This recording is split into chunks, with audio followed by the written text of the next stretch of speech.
team to have quorum. So once everybody pours in, we'll get started. But welcome so far.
Morning again, everybody. We're waiting on two more. Um, Before we bring the meeting to order, I just wanted to give you guys an update.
Thank you for your patience, everybody. One more, and they are parking, so we'll get started in just a moment. Thank you for your patience.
Good morning. Welcome to the Homeless Planning Council meeting. And we are calling this meeting to order for October the 9th, 2024.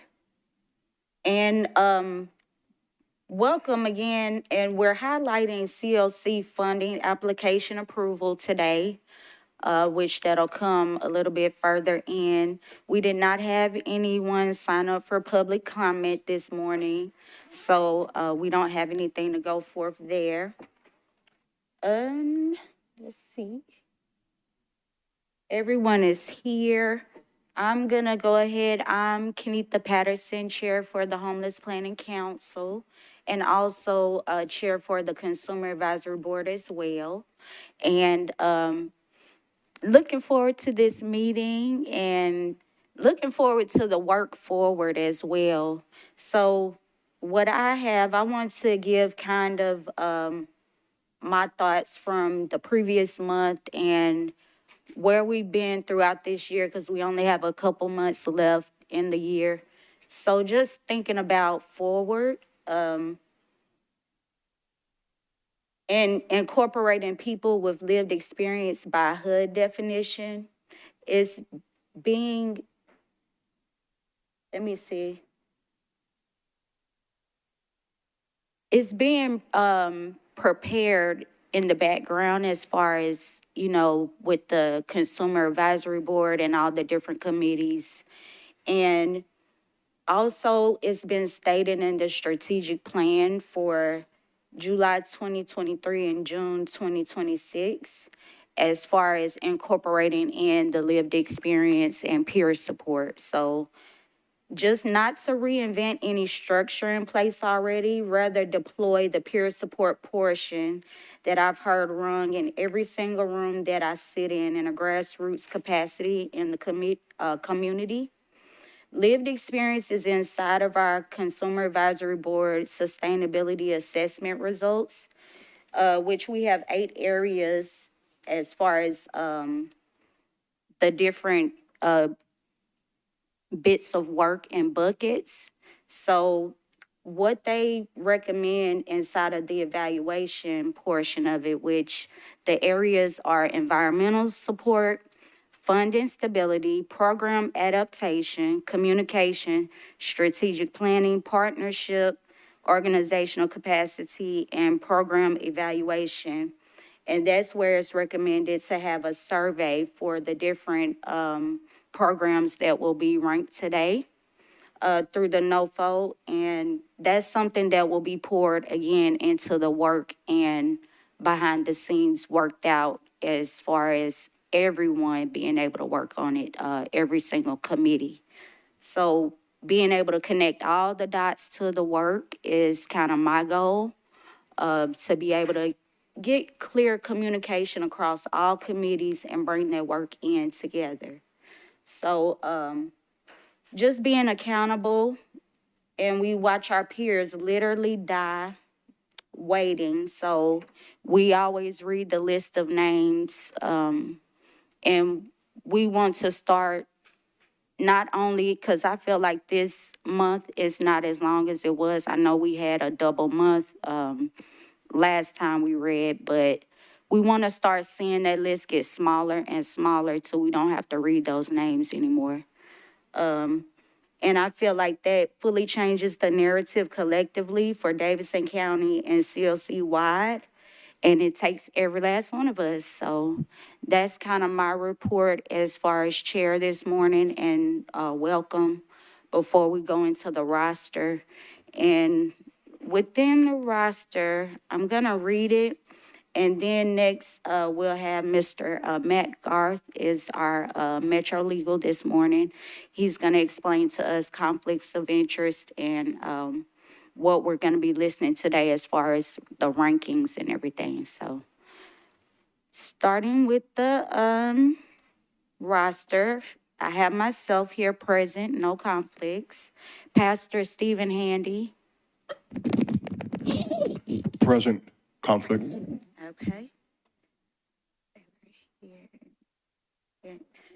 Okay, Deirdre Childress. Present. Okay. Okay. Liz Mallard. Okay. Alex Smith. Okay. Jamie Villegas. Dr. Exadria Inslee. Present. Okay. And India Punjagar. Present. Conflict.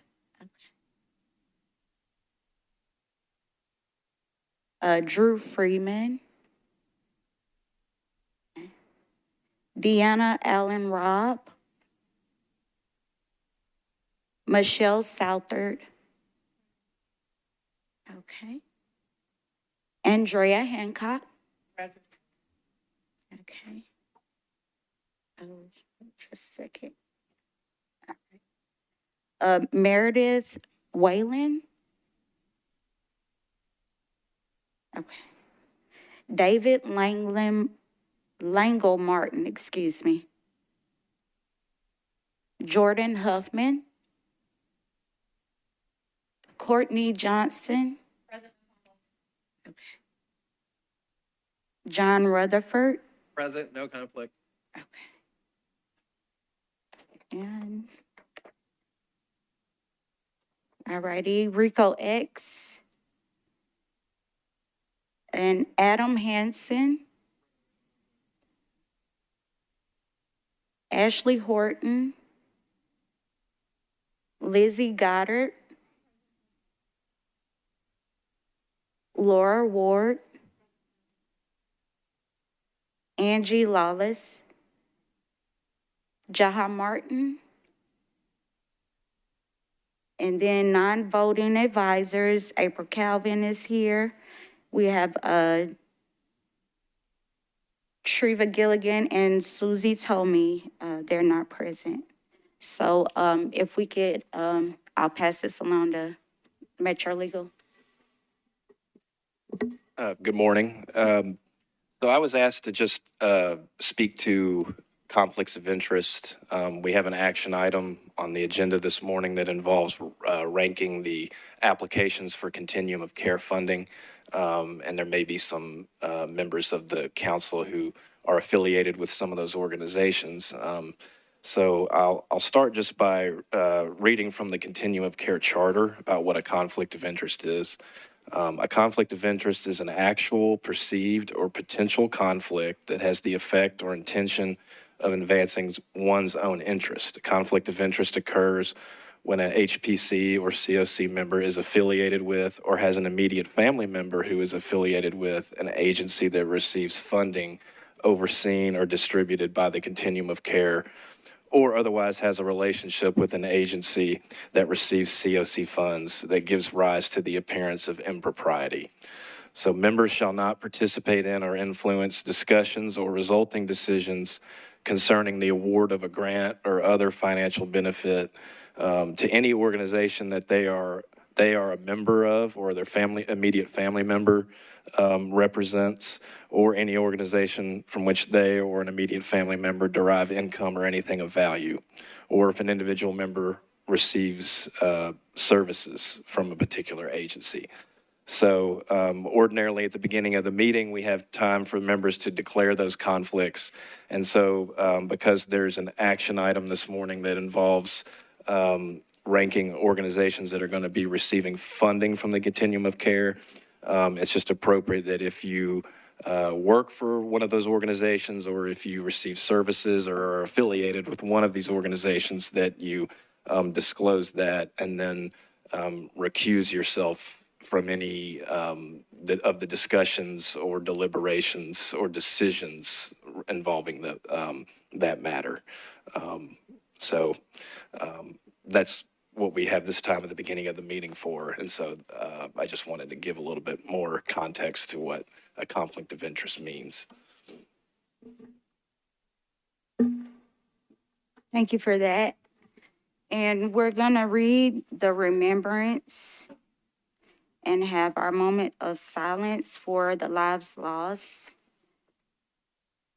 while experiencing homelessness. And we have Johnny Norris, David Pike, Jesse with no last name, Sharon Foster, Beverly Gleason, James Foon, Johnny Norris, James Duncan, Patrick Salvin, Philip Meadows, Jimmy Campbell, Charles Williams, Francisco Gutierrez Villela, Linda Oliver. If we could have a moment of silence.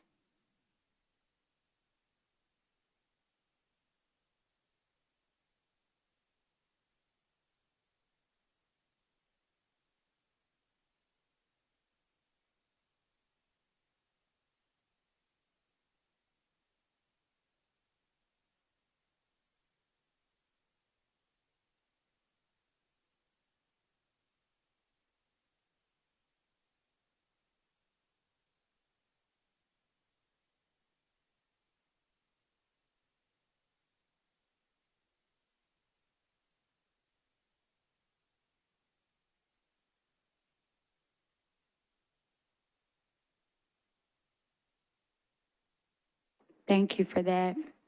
And if we could take a look at our September 2024 minutes review. And I do ask if there are any corrections, please do let us know.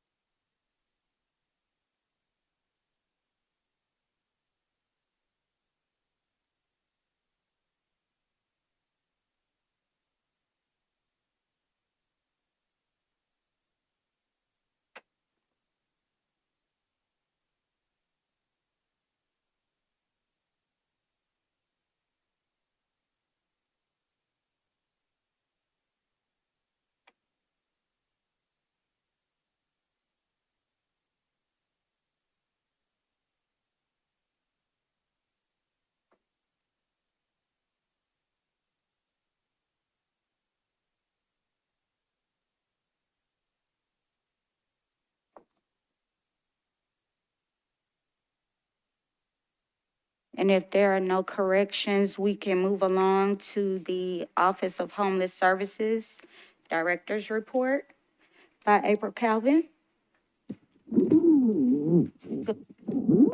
Good morning. Good morning. Feels like we're all moving in slow motion today. I don't know why. Maybe because I haven't had enough coffee yet. So I'll start with a lot of your peers are out on fall break or have already emailed and notified us that they would not be able to make it. So we were excited to see that we were able to make a quorum, which is great. This location, want to talk about that a little bit. During voting season, because we're a very large board, there's only two places that we can conduct business. One is here in Metro Chambers, and the other is the Sunny West Building. We prefer the Sunny West Building. It's easier with parking. You don't have to, go through your bags and stuff at the guard station. So we will be here this month because of early voting, and I believe again in December. So more information to come on that. We typically will conduct business at Sunny West, which is a lot easier to get to. So I want to make sure that you all are aware of that. Also, seasonal concerns. I had a chance to visit with some of our board members that either have friends, family, loved ones, or people, thought about those with lived experience that's been affected by the hurricane and the one that, Hurricane Milton that's about to go through Florida. So just want to make sure that we all take time to send thoughts, prayers, wishes, contributions, whatever you're able to do. But here locally, we're preparing for our own seasonal concern, which is cold weather shelter. And this year, the Office of Homeless Services will be hosting and operating the cold weather shelter. And we have spent, the last 3 months getting prepped and ready for that to take place. Typically, our cold weather shelter here in Nashville opens when the temperatures hit 32 degrees for 3 consecutive hours. And then the shelter will open at 7 p.m. the night before and then close at 7 a.m. the next morning. The shelter currently is at 30 on Brick Church Pike. I didn't write the address down because I thought I remembered it. I do. And We're finalizing the documents. We'll discuss this with the shelter committee that is now the SWAP, Shelter, Weather, Outreach and Prevention Committee. So we'll finalize some of that with them as well. Last year and the year before, Metro Social Services operated about 40 days of shelter during that time. And so the year before that, it was maybe 24, and the year before that, it was maybe 18. And so we've seen where it's consistently increased over the last couple of years.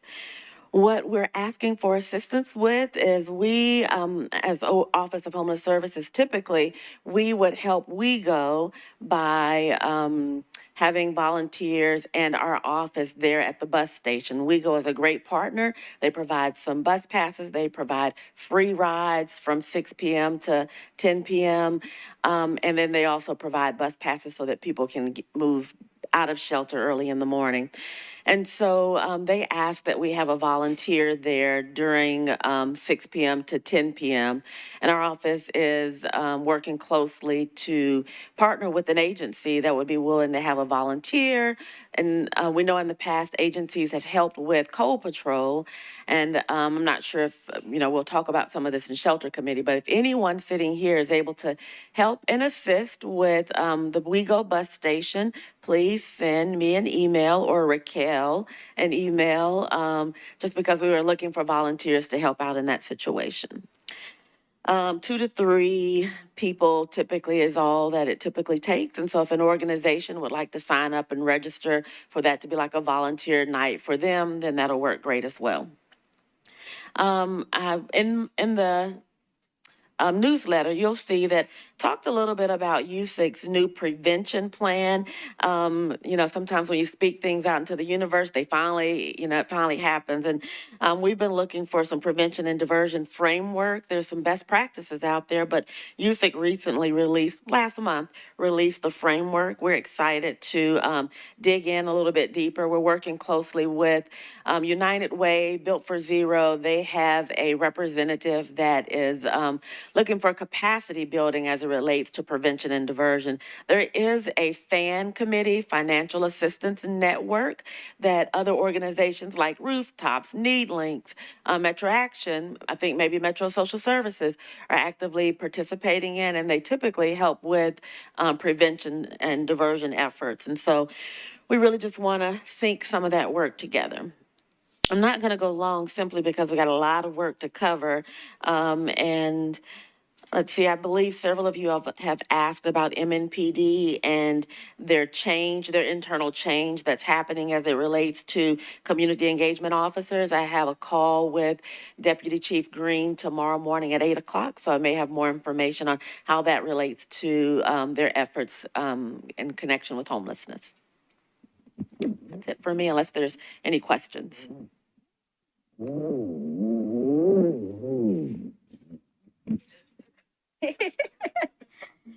Thank you so very much for that, Director Calvin. And if we could get Allison Cantway up for collaborative applicant report, please. Wonderful sound there. Hi, good morning, everybody. I'm Allison Cantway. I'm going to give the update from the collaborative applicant perspective. So as everyone knows, we are in NOFO season. We had 3 NOFOs this year. 1 we've already applied for, YHTP. 1 we are going to discuss in depth today. And then the third NOFO is called COC Builds. It's one-time funding for developing new units. So that application for COC Builds was out on Zoom grants. It closed on Friday, and we did receive some applicants. So those applications will go to the Performance Evaluation Committee for them to make a decision, because HUD will only allow us to submit 1 project for this. So we're very excited about that there was interest, because this really was a sort of different NOFO than what we've seen recently. And then, on the agenda today, the Performance Evaluation Committee met several times. They looked over all of the applications for COC funding and gave them scores, and then they ranked them. And those are presented to you today for your approval. And we have Carrie Dietz, the chair of the Performance Evaluation Committee, ready to talk about that a little bit later. Anybody have any questions?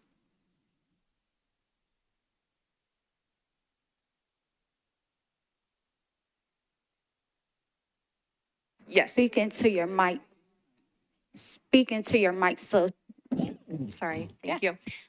What's the timing on the builds NOFO? And when will we be able to know which project is submitted? It is due on November the 30th. And so the next PEC meeting, which is next week, I think, is when they'll discuss that. So yeah, we should have an update at the November HPC meeting. Yeah. Any other questions? All right, thanks. I think the next PIC meeting is on October 16th. Is that correct? It's on the back of our agenda. So next would be HMIS. Hannah sitting here to the left of me here. Hello, everybody. I'm going to go over our September HMIS report that you should have in front of you. So in the month of September, there were 3,147 people who experienced homelessness in Nashville.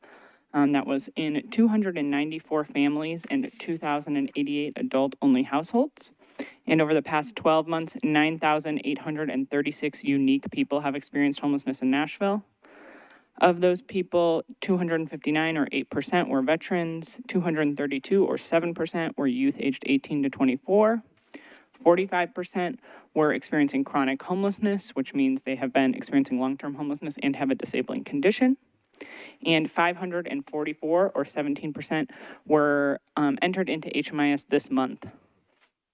So we identified them this month is specifically what that means. Additionally, 52% of the people who were experiencing homelessness were Black and 38% were white, and 57% were men and 42% were women. On the back, we have our data about housing and who moved into housing.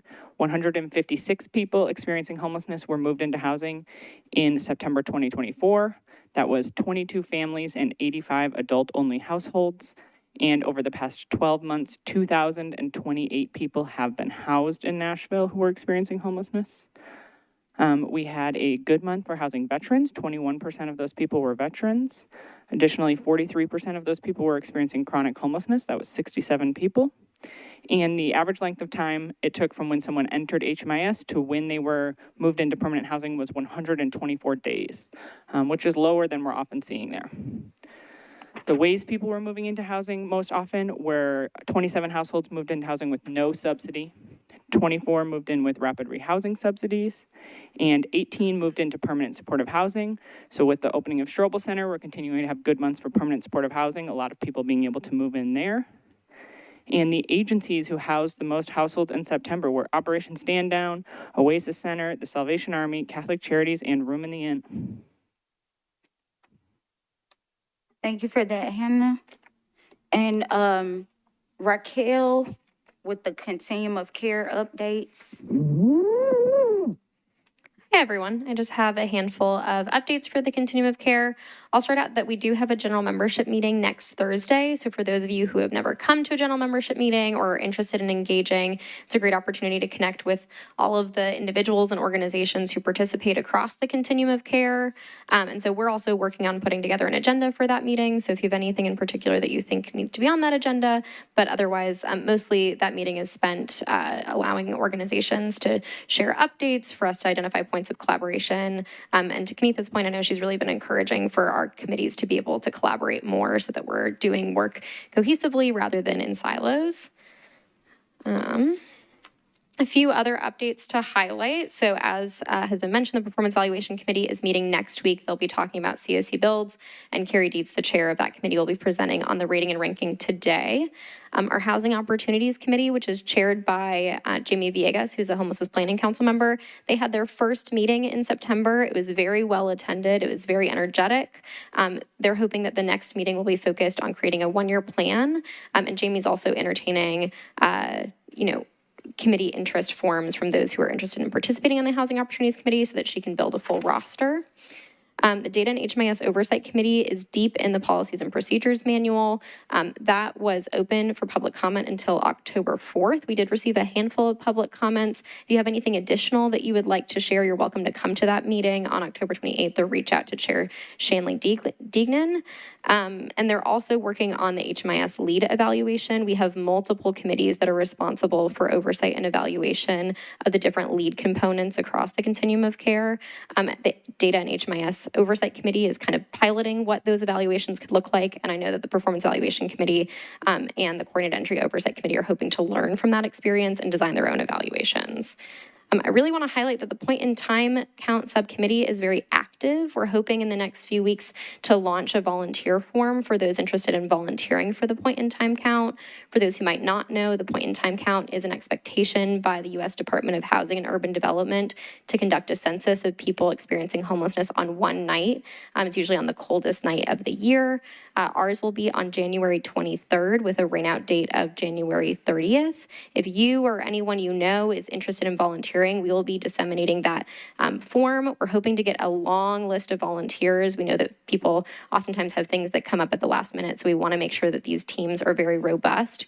We usually have between 25 and 30 teams that are spread out across different areas in Nashville, and they engage folks who are on the streets or might be staying in their cars or in other types of spaces. There's a brief survey that's asked. And then on top of that, Hannah's team coordinates our sheltered count. So if you know of any organizations that are providing shelter, whether that's a formal shelter or they're putting people up in hotels or things like that, we would love to know as early as possible so that we can start to get an idea of who we might need to engage on that night. Okay, so the Shelter Weather Outreach and Prevention Committee, they are meeting tomorrow. April highlighted a couple of different things that they're working on. One of the biggest things that they're going to be revisiting tomorrow is we've had multiple months of talking about the outdoor homelessness strategy. There was a lot of feedback collected by service providers, by Office of Homeless Services staff, and by people with lived experience. Those recommendations were brought at the last meeting, and then the Office of Homeless Services has been working closely with Chair Ryan Lampa to work on embedding some changes into the actual plan. So at tomorrow's meeting, they're going to be discussing some of those potential changes. Eventually, if changes are proposed, it would come to this body, so just have that on your radar. But also, as April mentioned, gearing up for cold weather and other types of outreach and shelter needs that come seasonally. The Coordinated Entry Oversight Committee is deep in the process of also planning their one-year timeline, but really digging into an evaluation for coordinated entry and the Policies and Procedures Manual for coordinated entry as well. Standards of Care Committee had their first meeting. They relaunched after many, many months of going dormant. And that was well attended, especially by people with lived experience who really engaged in the conversation about what standards make sense for programs, not just those that are funded through the continuum of care, but hopefully having an ambitious ask of organizations who might not receive funding, but hoping to align across the continuum of care and across organizations for some best practices to better serve our community. The Veterans Work Group met yesterday. They're digging into their benchmarks. One thing that I do want to highlight is the Equity and Diversity Committee. They met on Monday. Hannah and her team pulled together some anonymous data for continuum of care programs. It was anonymized mostly because we have some Equity and Diversity Committee members who are from organizations and they wanted to look at the data without any bias. But they were looking at racial disparities in outcomes by program. And we noticed that there were a few programs that might be worth both the Office of Homeless Services team revisiting in monitoring and in conversations with those organizations to see how we can improve their data. This was started back many, many months ago when we noticed a significant disparity of Black families taking much longer to move into housing than white families. And so we're hoping that both the Equity and Diversity Committee can have some conversations, but also do some trainings to better improve our outcomes across the continuum of care. And as Kenitha mentioned, we've had a lot of engagement from folks with lived experience. We're really hoping to work on strong sustainability planning, and we continue to work with Albert Townsend from the National Alliance to End Homelessness. So their next meeting is about 2 weeks out from now, and if there are folks with lived experience interested in coming out to that meeting, it's been a great opportunity to organize and think of some strategies for lived experience voices to be brought to the table. And I'll entertain any questions. I know that was a lot of information. We have a lot of stuff going on across the continuum of care. Okay. Thank you so very much for that, Raquel. That was very exciting to hear. We're gonna go to our action item today, and Miss Carrie Dietz is gonna come forward and give us all of the information that we need as far as making a decision towards ranking and the program funding applications. Hi, good morning. I'm Carrie Dietz. I am an attorney with Strange, Jennings, and Garvey here in Nashville, and I am the chair of the Performance Evaluation Committee. I have served on that committee for 7 years and as chair for the past 6. And I am grateful for your time this morning. I'm here today to present, explain, and ask you to approve the Performance Evaluation Committee's ranked list of project applicants for funds from this year's HUD Continuum of Care competition. You should have a copy of that rating in your materials. It looks like this. But before we dive into those details, I haven't been here in a while. I see some new faces, and I want to take just a minute to offer a little bit of context and information about the committee and about the competition. The Performance Evaluation Committee is made up of myself and 5 other volunteers, including your colleague and fellow Planning Council member, fabulous Gianna Allen Robb. And in order to avoid conflicts of interest, since we vote on funding, none of the members work directly in providing homeless services, but almost all of us have worked or do work in roles that are tangentially related. The committee's primary responsibility is to manage and execute our local community's annual HUD COC funding competition. And our North Star and guiding principle, overarching goal in all of that, is to bring as much money as possible to the local homelessness community through the annual competition by creating and conducting a local process that's rigorous, strategic, performance data-driven, impartial, tailored to Nashville's local specific community and priorities, and most critically, in line with HUD's multitude of requirements, guidelines, and recommendations. Here off the bat, it's important to note and helpful to keep in mind that despite the outsized attention and efforts that go into the COC competition, the funds that we're talking about here comprise just one small piece of the pie in terms of the money spent locally on homelessness efforts. So why is it so complicated? Why does it suck so much energy and time and complications? So compared to other funding sources that are available, the COC competition dollars are the least flexible, and they're the most monitored. They're restricted to services specifically for the most at-risk homeless populations, and also to specific interventions that have a proven track record of effectiveness. To that end, over the 30 years that HUD has been conducting COC competitions, an enormous amount of red tape has accumulated toward ensuring that funding is awarded competitively, not just within local communities, but across the nation to prioritize getting funding to the local communities that are working together toward comprehensive and coordinated long-term strategic and effective solutions to homelessness. The work that the PEC does involves a real learning curve, lots of questions, many in-depth discussions, trial and error, and more than an alphabet soup full of acronyms. But as volunteers, we committee members do our best to represent Nashville and work hard to ensure that our community takes care of its most vulnerable members today and also with an eye toward the future. In the 7 years that I've been on the PEC, both the committee and the community have come an extremely long way. The PEC members and I are very proud of the work that we've done and are continuing to do to help create an infrastructure for citywide systemic improvements for the delivery of homeless services based on performance data and local priorities. We're especially proud that our hard work last year paid off to the tune of a nearly 25% increase in the total award coming to Nashville. We received $9.7 million, up from $7.8 million in 2022. And for the record, when I first started, With the PEC, I think we were getting like $3.6 million. So again, we've made a lot of progress, coming a long way. There's still a lot farther we can go though. So we continued our hard work again this year. For the competition, it was a little bit different than in previous years. As many of you know, the Office of Homeless Services took over from MDHA the role of the collaborative applicant. So the entity working to put together the comprehensive community application and submit it to HUD. For the first time, applications were processed through Zoom grants. And great news, we received more applications this year for funding than we ever have. We had 31 applications to review. Of those 31 applications, 20 of them were renewal applications. So that means they were coming from projects that currently have COC funding and provide services under the COC grant. 9 of those applications were new projects that were proposed and are seeking COC funding.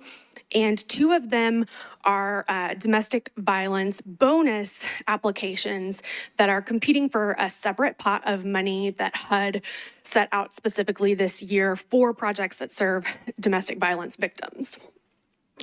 The rating and ranking process, as you might intuit, is made up of 2 separate major stages. The first one, rating or scoring. This year, as we always do, we reviewed the applications and ran them through a scoring matrix that our committee has developed along with the help of OHS and based off of HUD's various requirements and priorities. We assign a score to each application that we review. The vast majority of a project and an application score, an applicant score, comes directly from HMIS performance data, and it's purely objective. And then there's a small portion of the scores that are a bit more subjective and based on committee members' individual review of each application and how well it addresses the questions asked and HUD priorities. And even there, we do strive to make decisions as data-driven as possible by breaking down and scoring each element that we're looking at and have applied various weights to. This year, we employed a new metric to analyze racial equity that was crafted by the Race and Equity Committee.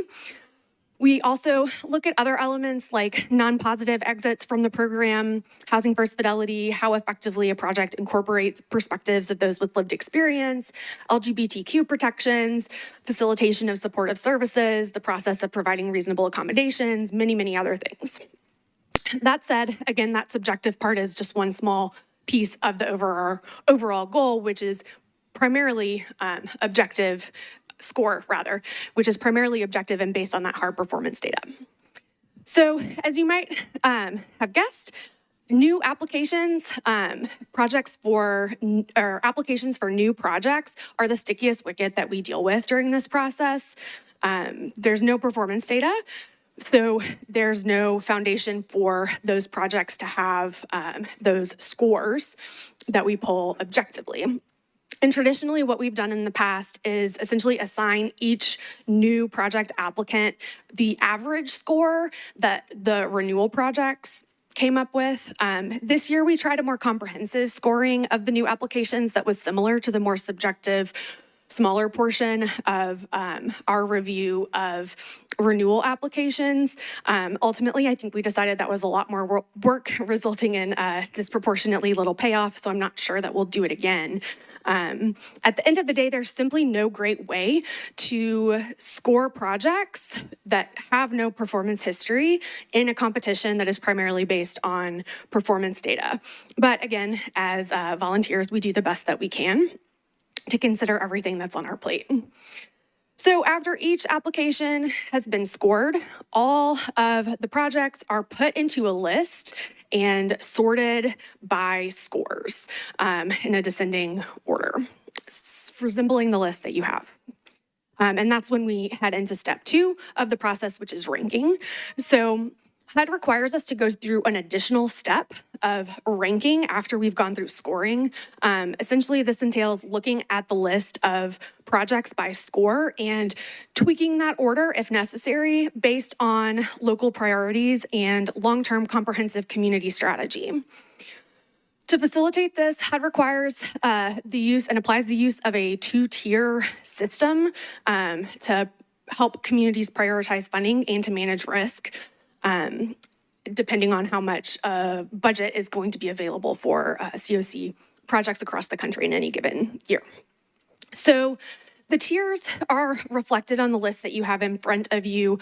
Tier 1, that's safe funding.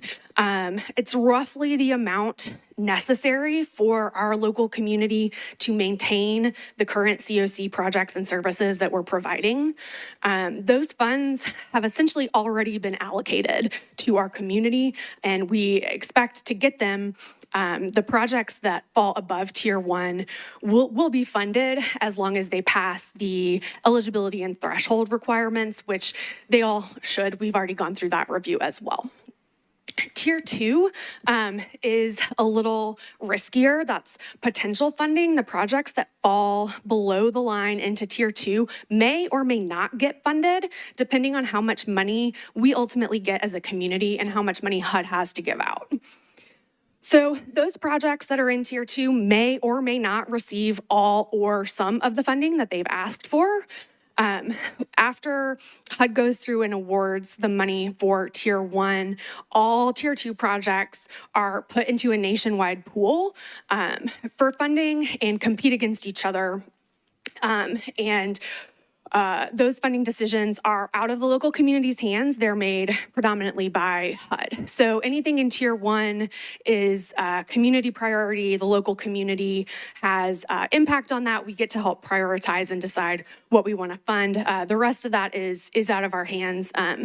And it's just a little up in the air. We never really know what's going to happen, but we've had good luck in the last few years in getting at least some of this funding for those projects, and we hope we do that this year as well. From the list that resulted just based off of the scores, the committee, we made a few tweaks in line with HUD guidance and the community priorities that we've received both from this body and other datas like the Data and HMIS committee. And that all resulted in the ranked list in front of you.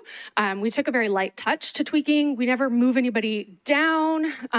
We may move somebody up depending on the analysis. So the first thing that we do, that we tweak, is that we put HMIS and CE at the top of the list. These programs obviously have no performance data because they don't provide direct services in the way that most projects do. But they provide essential infrastructure for the entire COC program in the local community. And if they don't get funded, we would have no way to conduct any effective data-driven analysis or to ensure that the highest vulnerability folks are being prioritized as they should be.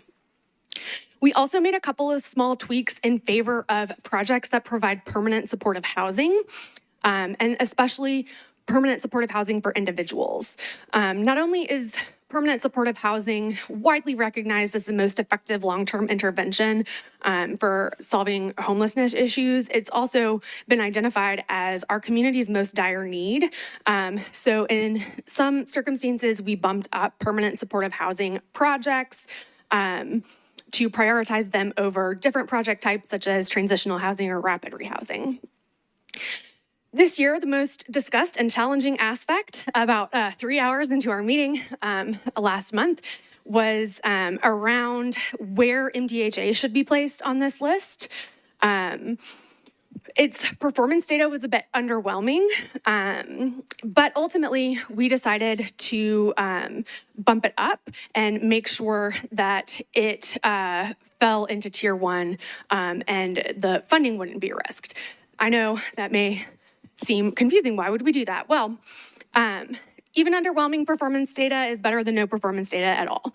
So again, it's competing against new projects that are hypothetical, prospective, talking about things that people want to do next year versus, MDHA is out there providing services currently, a bird in the hand, Part of it is because MDHA provides permanent supportive housing.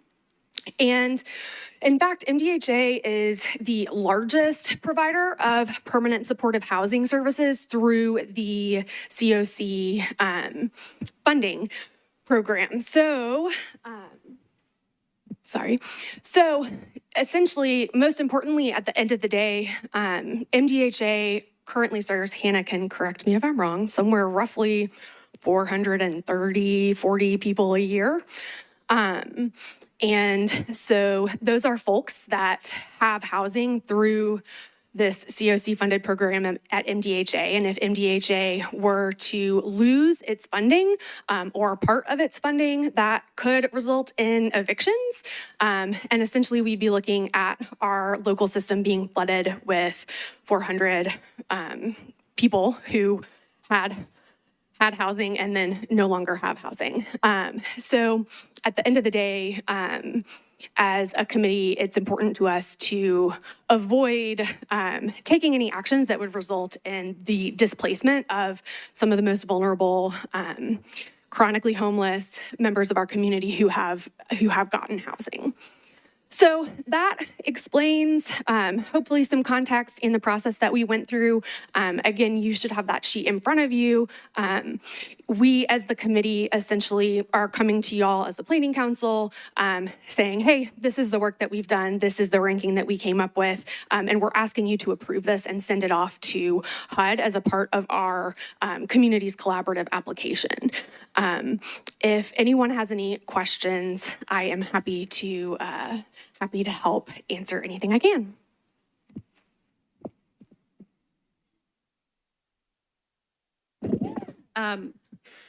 So I have a couple questions, and it is just for my own edification. I appreciate everyone's patience. This is the first time that I have been a part of this process. You said that the funding is for the most dire need that was prioritized. Can you tell me more about how that process or how that need is established? Yeah, absolutely. So that essentially happens through the coordinated entry process. And I am not an expert in that, but essentially my understanding of it is that they have a metric to identify the most vulnerable people, essentially, you know, who is the most likely to die if they aren't housed as quickly as possible. So looking at things like, you know, chronic homelessness, disabilities, illness, I don't know what other kind of stuff is considered, but essentially, so coordinated entry receives all of the people who are seeking housing from the local community, and they run that process, run it through the metric to help identify those most vulnerable people. And that's part of why coordinated entry is so important to the whole system. Thank you. I have one other question. The ranking system and the scoring system, can you explain their how they are linked? It's difficult to follow it, whether, I guess, identifying why the ranking numeric order matters and then how it relates to the scoring. Yeah, absolutely. So the rating and ranking, scoring and ranking is, you know, this two-step process that HUD wants communities to engage in. Again, those COC funds are kind of specific and, you know, tied up in all sorts of red tape. And essentially what HUD wants us to do as a local community is to work together to solve the problem of homelessness and make sure that our efforts are comprehensive and collaborative, and you know, that helps us ensure that we're collecting the best data that we possibly can, that we're capturing, you know, things like reentry into the homelessness services system and that kind of thing. So that collaboration and local community, you know, working together is something that's very encouraged by HUD. And so that's why they have that ranking process. So the scores, again, that's almost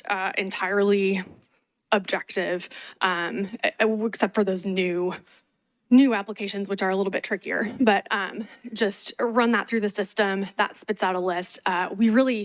We don't tweak it much as the PAC. We tend to just kind of see where it comes out. However, we do engage in that ranking process that HUD wants us to do as a community to make sure that we're submitting a list that keeps in mind our community priorities and the strategic decisions that the local community is making. And so that's why, for instance, we may bump up a permanent supportive housing project over a transitional housing or a rapid rehousing, for example. Thank you. So just to clarify, sorry, again, for my own edification, the score comes first and then the ranking happens, and that's the more subjective, right? Correct. The ranking is the end product, right? So we do the scoring and then we may tweak it in the ranking and then we end up with the list that you have in front of you. Of course. It's coming on. Is it on? Okay. Hi, Carrie. Thank you, number one. I know how much work you guys put into this, and it's much, much appreciated. I think I have maybe two pieces to this. One is a question, and maybe one is a request for the PAC in the coming years. I read all of the new project applications, and I think something that I noticed was a lot of the projects read a little bit like supportive service only applications, and that they're kind of dependent on a client getting housing choice voucher or shelter plus care. And that felt a little concerning to me because it feels like we're kind of pulling from one pot of existing housing resources and kind of turning it into PSH versus creating new housing resources. We know we're working in a really scarce environment. So I was curious as to why some of those projects were ranked as high as they were over some of the others that I saw were not ranked as funded, that actually were rental assistance in addition to supportive services. And if in the coming years, the PAC might put some weight or some recommendations to applicants for projects that actually are rental assistance in addition to services.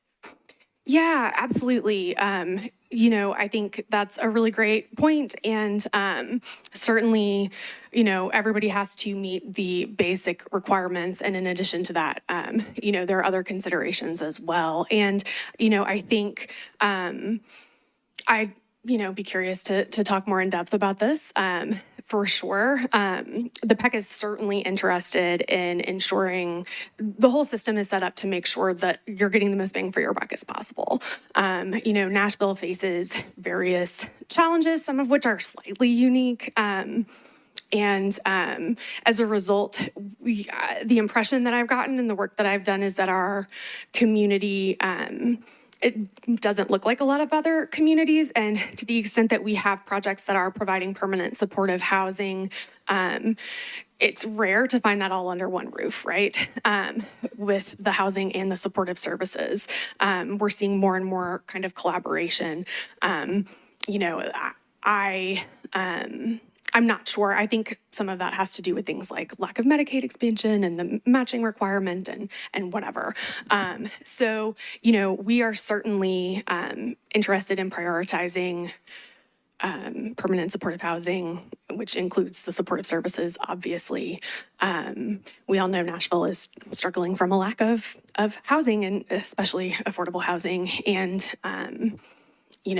that trickles down. And yeah, absolutely. That's certainly something that we're interested in. We'd be happy to have you come to a meeting. I'd be happy to chat with you further about that because we certainly want to get into the weeds and make sure that people are doing what they say that they're doing, right? That's part of why we have the two steps, the objective and subjective parts of the process. But again, we are not experts. I was a housing attorney at Legal Aid Society when I started on the committee. Gianna obviously works in public health. And so again, we're kind of only tangentially related to the day-to-day provision of direct services. So we're always open to learning more about what that looks like and what people are seeing on the ground who have a better view than we do. You. Yeah, I think there are, and I'd be happy to have this conversation more because I think there are communities that have like the lowercase, PSH vouchers, right? Where like that organization is administering the rental assistance and the supportive services.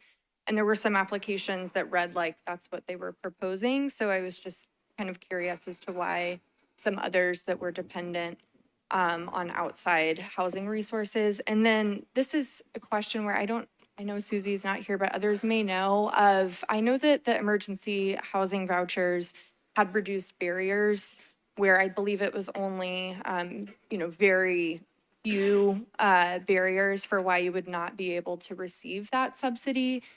Is that true right now for our set aside Section 8 housing choice vouchers and our shelter plus care? Because I'm just thinking if we're saying this is a housing first program, but then there's an actual barrier to the housing choice voucher, that feels concerning to me.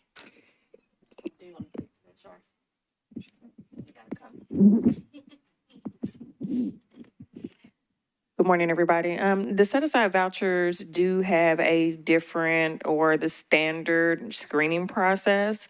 Shelter Plus Care and Mainstream are a little bit different. So to Lizzie's point, yes, yeah, confirmed. EHVs are kind of not accessible anymore because we don't have any circumstances that will allow us to have more EHVs in the community. So that's probably a topic that's kind of long gone. They are in the community as far as being leased up and utilized, but we don't have access to any more. So the set-asides are in a different pot, but yes, to your point, they're the traditional screening parameters used. Thank you. We have seen some communities in their PHA admin plans for set aside for homelessness implement the EHV reduced criteria for the set asides, because it's like, well, if we're going to use these for folks with high barriers, we should make sure they're actually accessible. So I'll put the mic down in a moment, but just thinking if we're going to move these projects forward, is there a way in which we can say these vouchers, if we're going to pull them aside for housing first and for PSH, need to actually be low barrier so that they can actually serve those with the highest need? Yeah, absolutely. That housing first fidelity is one of the trickiest things to kind of parse. Obviously, we have data and then we have what people say in their application narrative. And over the last several years, we certainly discovered that a lot of people say, oh, yes, we practice housing first fidelity. And then we look at the data and they don't. So that is certainly something that the committee is very focused on. And I know a couple of years ago, we did reach out to MDHA asking them to lower certain barriers. I don't recall off the top of my head specifically what they were, but had good receptiveness from MDHA to that. They did what we asked. That said, again, MDHA's underwhelming performance data this year. The committee is, once we get over this hump, looking forward to having MDHA come in and working with them to see how they can improve that data. And that's certainly one of the things that we would be happy to bring up with them.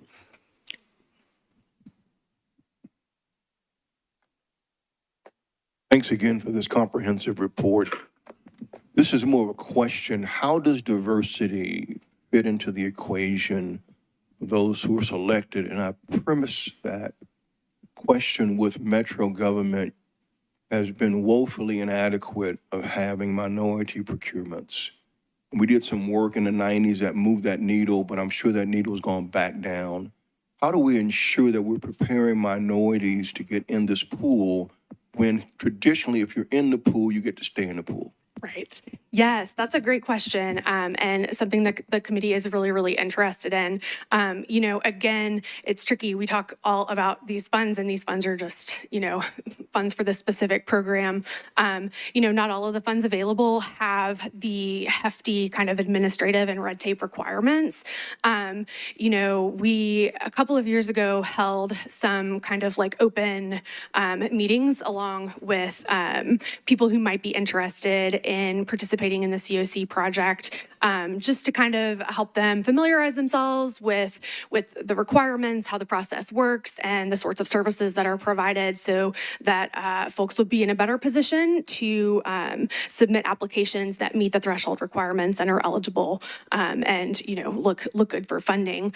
You're right; it's hard. Once you're in, you tend to kind of stay there. That's certainly one of the reasons why we're working hard to expand, the whole pool.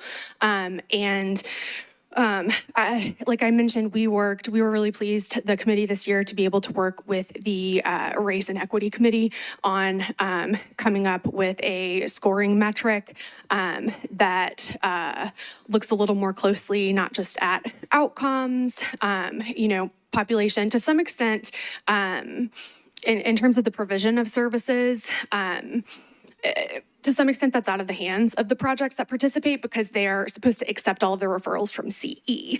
And so we get a lot of pushback from folks kind of saying, hey, well, we don't have any, and we've really dug into that as a committee to, okay, well, maybe, you don't have any say over who gets referred to you, but you do have a say over, does that person require, 3 phone calls? Do they need a little bit more handholding to get their application done? Do they need, some sort of supportive services, some sort of financial help, something able to, in order for them to be able to get into the system? And are there certain populations that have been historically underinvested in that may be more likely to require those kinds of services? That's the kind of thing that we're really interested in doing. The other thing that we do is certainly look at the makeup of the agencies that are providing services. We look at their racial diversity across all sorts of different spectrums. There are people providing direct services, their middle management, and their board. And so we look at all of that for each of the agencies and assign a score based off of that. I will say overall we need to be doing better as a community. That's absolutely right. The committee completely agrees, and that's something that's really important to us, and certainly that we're interested in continuing to work hard on, in addition to lowering those barriers so that more folks can participate. I think something that's really important is, MDHA is the largest provider of permanent supportive housing in the COC program. The second largest is Urban Housing Solutions, and some of y'all who've been around may know that our committee has been dealing with Urban Housing Solutions, trying to get them to improve their performance data. They've had some issues with folks that are eligible. We've learned a lot from that. And one of the things that I've learned is, if we ever are going to be able to reallocate some of that money, there is a separate reallocation process outside of the competition that lets us, that allows the committee and the community to take projects that are underperforming and ask them if they would like to give their money to a project where the dollars are going to be put to better use, and then ultimately makes that happen involuntarily if that's what's necessary. Again, the hard part is that we're talking about hundreds of folks that we don't want back on the streets tomorrow for a multitude of reasons. And one of the things that's really tied our hands is, there's not a lot of other places for folks to go. If we do want to reallocate and have other projects kind of fill in the gap, maybe take over, reallocate by attrition some of those underperforming dollars. So to me, that's another important reason why we're very invested in lowering those barriers and, helping get folks acquainted with the program and giving them all of the information that they need to know to be able to set up successful applications and hopefully successful programs. I think, Alex, did you have your hand up first, and then we'll get India as well?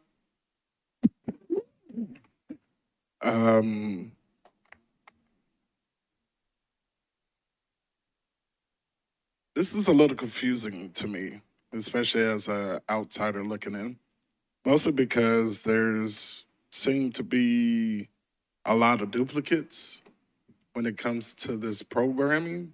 Well, from multiple programming from one section. And as an outside person looking in, how can you explain why there's so many different duplicates when it comes to certain programs from certain programs? Yeah, absolutely. Thank you so much for your question, Alex. I appreciate it. Like I said, this stuff comes with a real learning curve for all of us. I had a law degree when I started trying to learn this, and I'm still trying to wrap my head around it.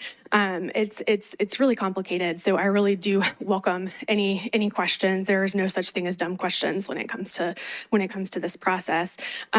So essentially, to the extent that you see.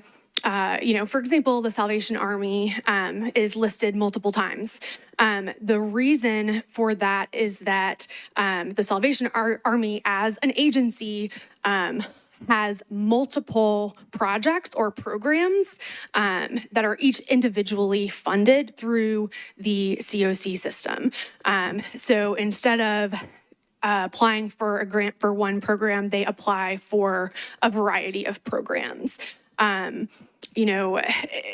Agencies may have both a permanent supportive housing program and a rapid rehousing program, or a joint rapid rehousing and transitional housing.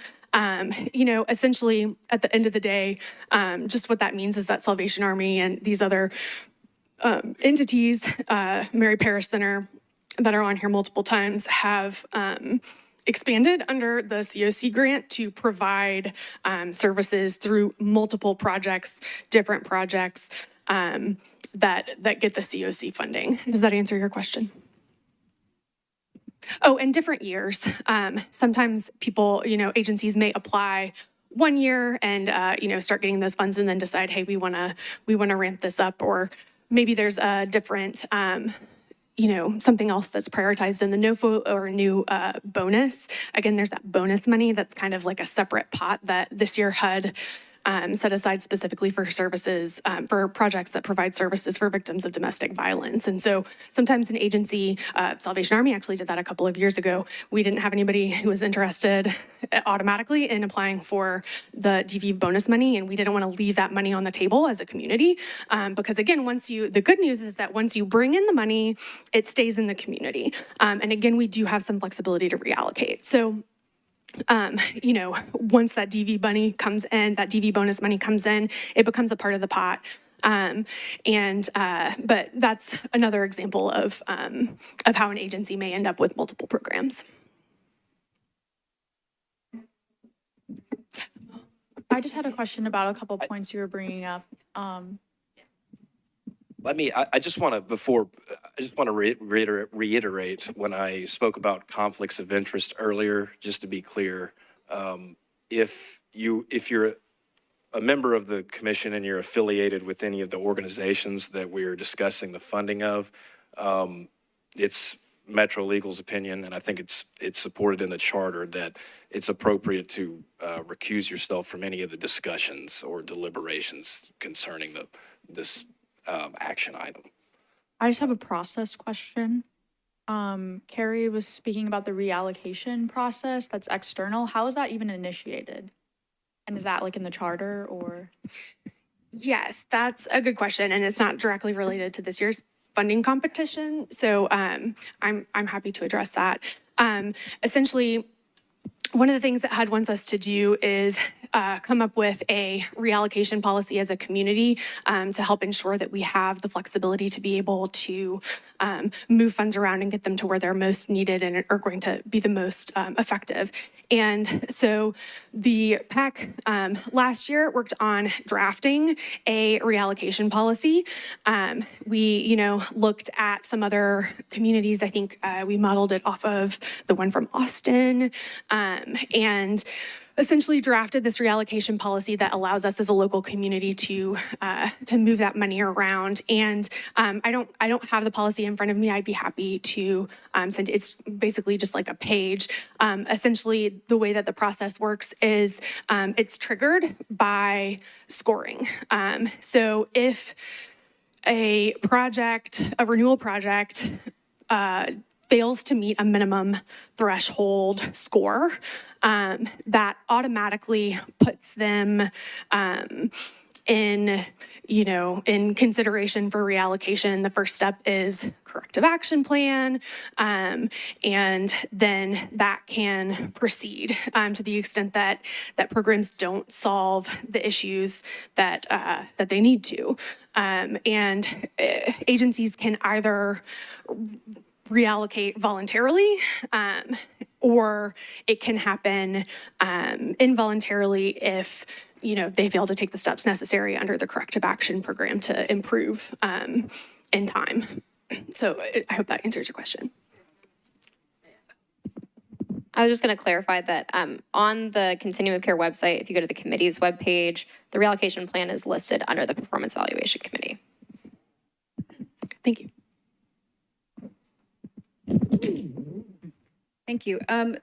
So I think kind of piggybacking off of what everyone has mentioned as far as the reallocation and the triggering for that, I'm wondering, the Urban Housing Solutions, did their score of 51, which is potentially, it was about, I don't do math, but about 20 points lower than the 5 that were funded, and I'm wondering where they fell in the non-funded, but did it not trigger for them for reallocation? Is there a?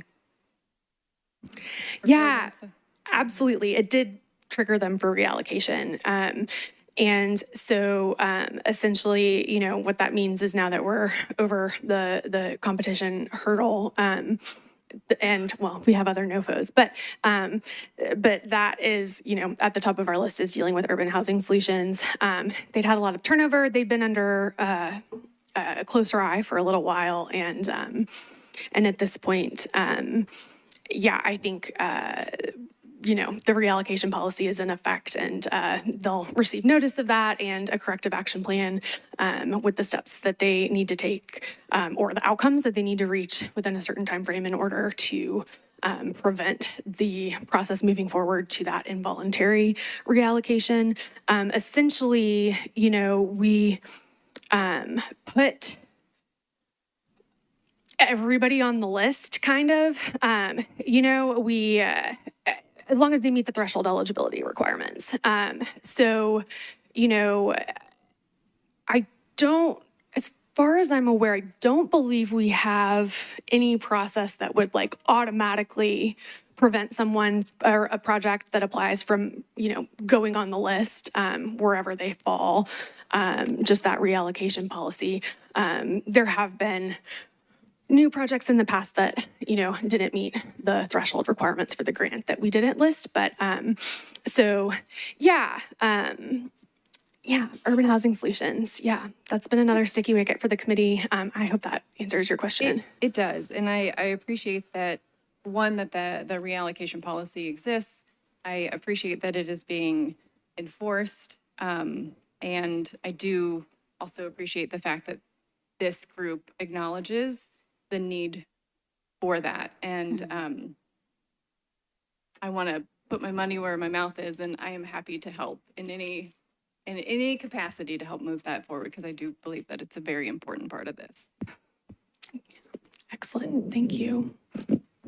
Yeah, we have spent, it's gotten to the point where we get to Urban Housing Solutions on the agenda and everybody just sighs because we know we're in for like an hour-long discussion. And that's just not a great use of resources, among other things, so. Okay, and thank you, Carrie, for the report. And go ahead and with their applause, they applauded. Thank you. And if there are no more questions or concerns, I will place a motion on the floor to entertain. Since we've had discussion. Anyone to second the motion?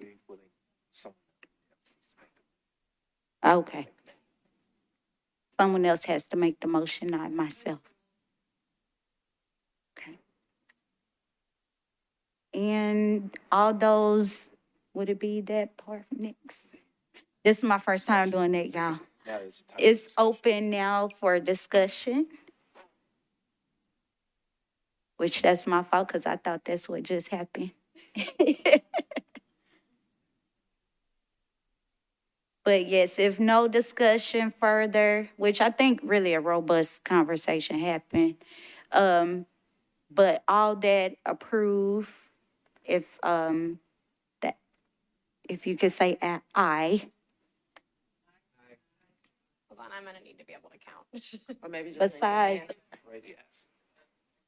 yeah, and we know of those that are conflicts of interest and recusals, but it's majority vote to approve. And any no votes and any abstentions. 1 abstent, 2, 3.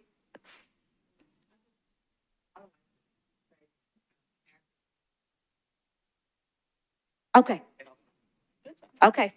And that would be an abstention as well, correct? So I counted 4 abstentions. Okay, 4 abstentions, and the rest of the majority was A.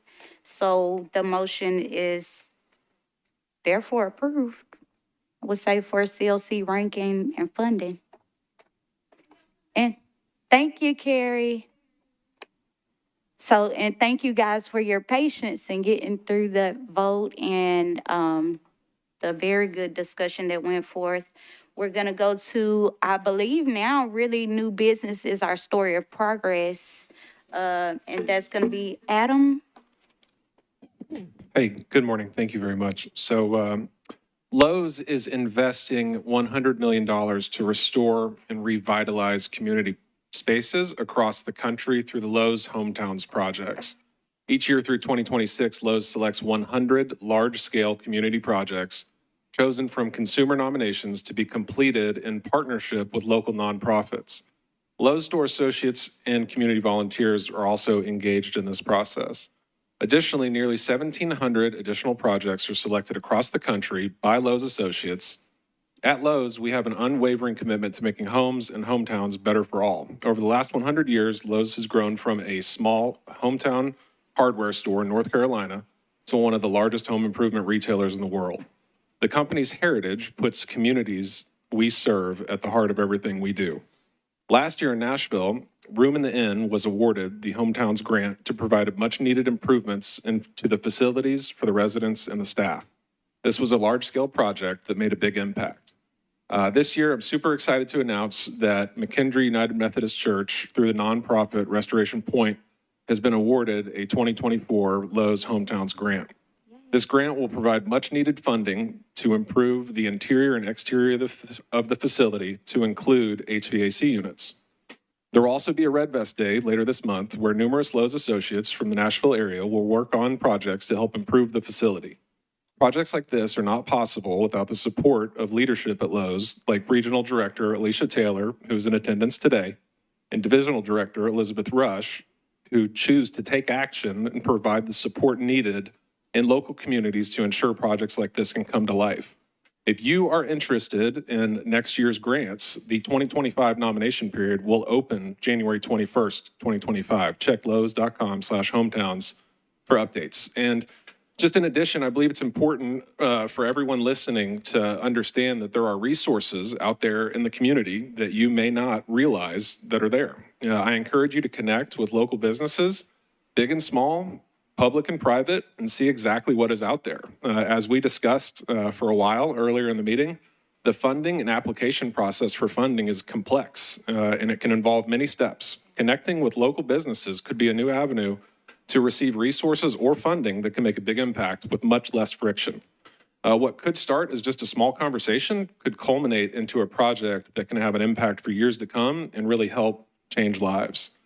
So I'd like to close by stating our mission at Lowe's: together, deliver the right home improvement products with the best service and value across every channel and community we serve. So thank you for your time this morning. Thank you so much for that, Adam. That was a beautiful story of progress. Congratulations to McKendree. Is that Village? Was that correct? McKendree United Methodist Church, congratulations to them and the work that will be done with that. It sounds super impactful. And thank every last one of you council members for your help today and the vote. And also just be well in this week and continue to do the work and take care of yourselves is the most important. So this meeting is now adjourned. Y'all have a beautiful month.